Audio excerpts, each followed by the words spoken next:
Doctor గారు ఒకరు ఈ విధంగా అడుగుతున్నారండి. నా వయసు 43 సంవత్సరాలు. బీపీ, షుగర్ వంటివి లేవు. 20 సంవత్సరాల పాటు సెక్స్ లైఫ్ని ఎంతో చక్కగా ఎంజాయ్ చేశాను.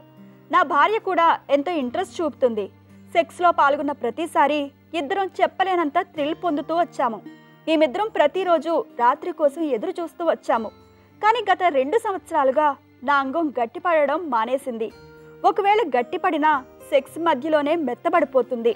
ఇదివరకు ఎంతో స్ట్రాంగ్గా తయారయ్యే అంగం ఇప్పుడు మెత్తగా ఉంటోంది. నా భార్య ఎన్నో రకాలుగా ప్రేరేపించినా ప్రయోజనం ఉండడం లేదు. బీపీ, షుగర్ లేని నాకు ఇలా ఎందుకు జరుగుతోంది? అప్పుడే వృద్ధాప్యం వచ్చేసిందా? శృంగారంలో నేను డౌన్ అయిపోయానా? ఇలా ఆలోచిస్తూ ఉంటే ఎంతో బాధ అనిపిస్తూ ఉంది. నన్ను ఏం చేయమంటారు? సలహా ఇవ్వండి అంటూ అడుగుతున్నారు. శృంగారంలో వృద్ధాప్యం రాలేదు. ఒకసారి చూపించిన హార్మోన్స్ లోపం వచ్చిందా, టెస్టోస్టెరాన్ హార్మోన్ బాగా డౌన్ అయిపోయిందా, ప్రోలాక్టిన్ హార్మోన్ పెరిగిపోయిందా, థైరాయిడ్ హార్మోన్ డౌన్ తగ్గిపోయిందా, లేదా కొలెస్ట్రాల్ పెరిగిపోయిందా, ఇవన్నీ చూసుకోవాలండి.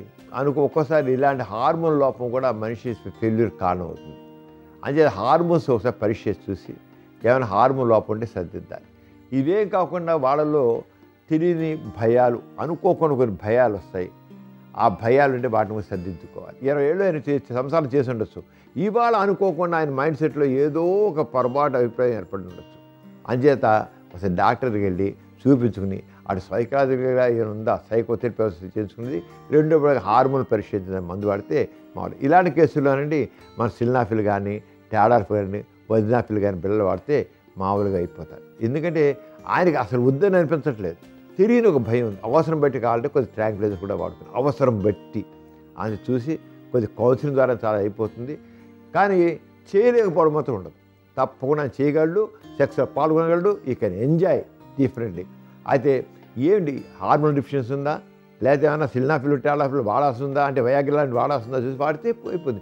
ఎంజైమ్స్ లోపం కూడా ఉంటుంది కదా, పురుషాంగంలో పీడిఫైన్ ఎంజైమ్ ఒకటి ఉంటుంది, అది సెక్స్ దెబ్బ కొడుతుంది. అలాంటి చోట్ల పీడిఫై ఎంజైమ్ ఇనిపిటాస్ వాడినట్లయితే తప్పకుండా ఆయన సెక్స్ చేయగలుగుతారు. చూసారు కదండి ఇవాల్టి సుఖజీవనం కార్యక్రమం. మీకు కూడా లైంగిక సమస్యలు కానీ సంతానలేమి సమస్యలు ఏమైనా ఉంటే మీ సమస్యలను వాట్సాప్ ద్వారా పంపొచ్చు. 8008532087 అనే నెంబర్కి వాట్సాప్ చేయండి.